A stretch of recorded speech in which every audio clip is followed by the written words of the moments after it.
काश मेरे पास आईफ़ोन होता, काश मैं तुम्हारी मदद कर पाता, काश मैं अमीर होता, काश मैंने और मेहनत की होती।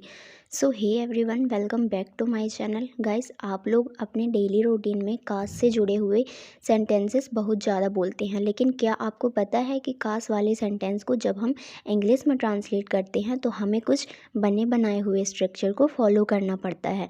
आप इन्हें मन से नहीं बना सकते हैं, क्योंकि देखिए, काश वाले जो सेंटेंसेस होते हैं ना, वो बहुत अलग अलग तरह के होते हैं, जो बहुत ही अलग अलग मीनिंग भी देते हैं। तो इसलिए आपको सेंटेंस की मीनिंग को समझ के अलग अलग तरह के स्ट्रक्चर का यूज करना होता है। तो आज की क्लास में हम लोग काश के सभी स्ट्रक्चर को सीखने वाले हैं। तो चलिए क्लास को स्टार्ट करते हैं। तो सबसे पहला स्ट्रक्चर है आई विश आई हैड। इसका मतलब होता है काश मेरे पास होता। देखिए, आई विश का मतलब होता है काश, ये तो हम सभी को पता है। तो आज की क्लास में हम लोग जितने भी स्ट्रक्चर्स देखने वाले हैं, उन सभी के स्टार्टिंग में आई विश यानी कि काश तो आएगा ही। अब अगर मैं आपको हैड के बारे में बताऊं, तो हैड का यूज हम करते हैं पोजीशन दिखाने के लिए पास्ट में। मतलब जब कोई चीज़ आपके पास थी पास्ट में, उसे बताने के लिए, जैसे मेरे पास एक कार थी तो हम बोलते हैं आई हैड अ कार। लेकिन जब आई हैड आई विश के साथ में ऐड हो जाता है ना, तब इसका यूज़ हम करते हैं प्रेजेंट के लिए और फ्यूचर के लिए। इमेजिनरी सेंटेंस में आप खुद सोचिए कि आप इमेजिन कर रहे हैं प्रेजेंट में रह के, आप फ्यूचर के बारे में इमेजिन कर रहे हैं कि काश मेरे पास ये होता, काश मेरे पास एक घड़ी होती, या फिर काश उसके पास सब कुछ होता। तो इस तरह के सेंटेंसेस को बनाने के लिए हम यूज करते हैं आई विश आई हैड का। जैसे कि काश मेरे पास एक घर होता, तो देखिए काश के लिए हम लिखेंगे आई विश मेरे पास एक घर होता। मतलब आपके पास एट प्रेजेंट घर है नहीं, लेकिन आप इमेजिन कर रहे हैं कि काश मेरे पास एक घर होता, तो हम लिखेंगे आई हैड अ हाउस। तो कंप्लीट सेंटेंस हो जाएगा आई wish I had a house. देखिए यहाँ पे जितने भी एग्जांपल्स लिखे गए हैं ना, इन सब में आई विश आई हैड कॉमन रहेगा, क्योंकि इन सब की मीनिंग एक ही है, इन सब का मतलब एक ही है कि काश मेरे पास कुछ होता। प्रेजेंट में हमारे पास वो चीज़ है नहीं, लेकिन हम इमेजिन कर रहे हैं कि काश हमारे पास ये चीज़ होती। तो हम starting I wish I had से करेंगे। आपको करना क्या है कि आप लास्ट में बस वो वर्ड ऐड कर दीजिए जो आप चाहते हैं कि आपके पास हो। जैसे पहले वाले एग्जाम्पल में मैंने कहा आई wish I had a house, तो मैंने लास्ट में क्या ऐड कर दिया, अ हाउस। उसी तरह से दूसरे एग्जाम्पल में देखिए, काश मेरे पास एक कार होती। आप खुद बनाइए सेंटेंस, बहुत इजी है। पहले लिखेंगे आई विश आई हैड, लास्ट में ऐड कर देंगे अ कार। इसी तरह से काश मेरे पास एक आईफोन होता, आई wish I had an iPhone. काश मेरे पास तुम्हारा फ़ोन नंबर होता, तो कैसे बोलेंगे, I wish I had your phone number. देखिए यहाँ पे मैं एक ही सब्जेक्ट आई लेके चल रही हूँ, लेकिन अगर आपको कोई और सब्जेक्ट लेना है तो आप ले सकते हैं। आपको बस करना क्या है कि आप आई को रिप्लेस कर दीजिए अपने सब्जेक्ट से। ध्यान रखिएगा, मैं यहाँ पे आई विश के साथ में जो आई आया है उसकी बात नहीं कर रही हूँ। आप आई विश तो लिखेंगे ही, क्योंकि इसका मतलब होता है काश। आई हैड के साथ में जो आई आया है ना, मैं उसकी बात कर रही हूँ। हर एक सेंटेंस में आपको आई विश तो लिखना ही है, क्योंकि आई विश का मतलब होता है काश। जैसे कि अगर आपको बोलना है काश तुम्हारे पास सब कुछ होता, तो आप बोलेंगे I wish your had everything.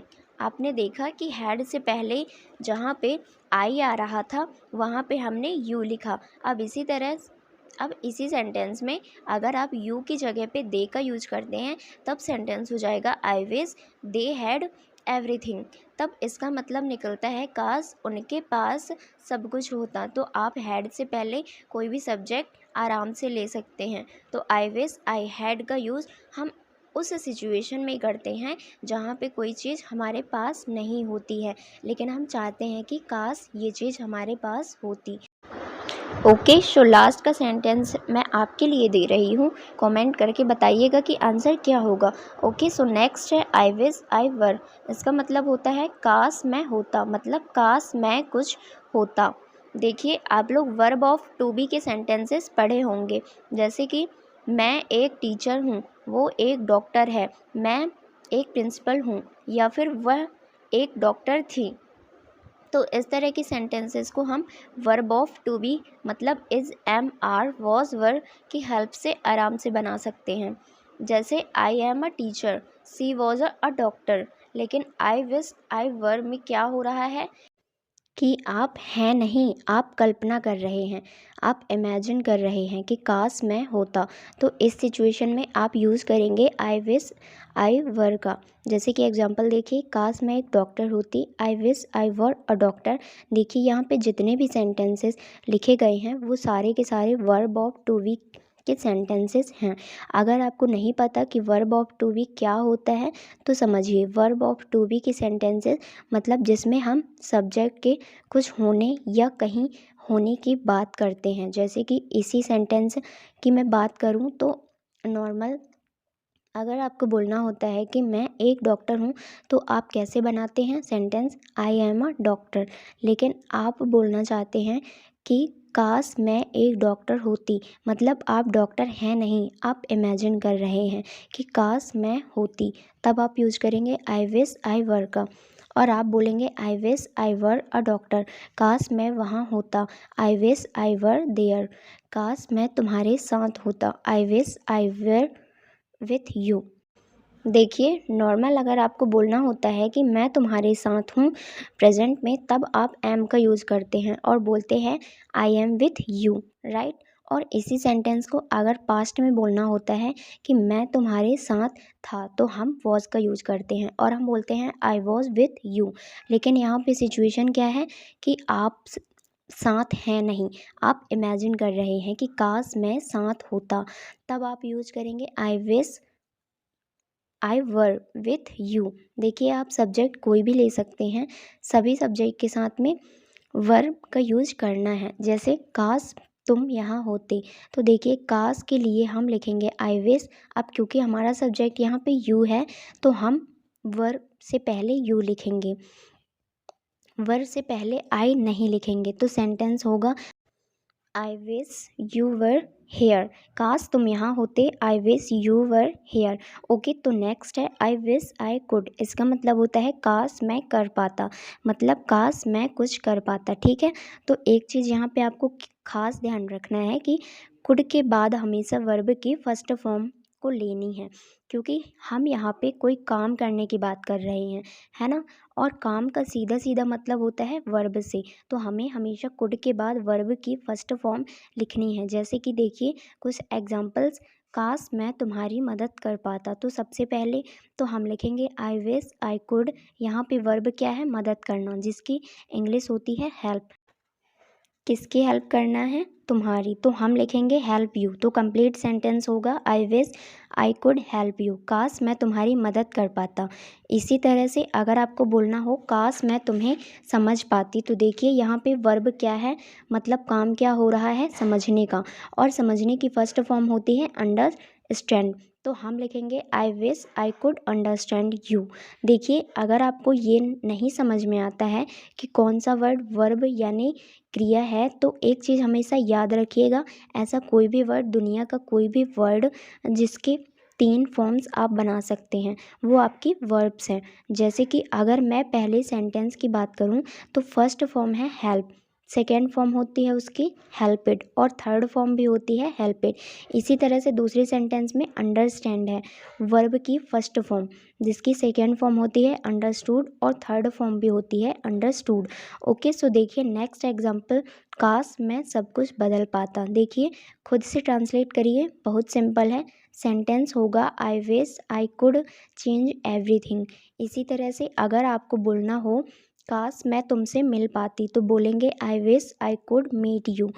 तो आई विश आई कुड का यूज़ आपको वहाँ पे करना है जहाँ पे आप ये बोलना चाहते हैं कि काश मैं कुछ कर पाता या काश मैं कुछ कर पाती। ठीक है, नेक्स्ट है आई विश आई के साथ में वर्ब की सेकेंड फॉर्म, इसका मतलब होता है काश मैं ऐसा करती या काश मैं ऐसा करता। देखिए इसके पहले जो स्ट्रक्चर हमने देखा आई विश आई कुड, उसका मतलब था कि काश मैं कुछ कर पाता, लेकिन यहाँ पे मतलब बिल्कुल ही अलग है। यहाँ पे मतलब है कि काश मैं ऐसा करता, मतलब आप ये बोलना चाहते हैं कि काश मैंने ऐसा किया होता।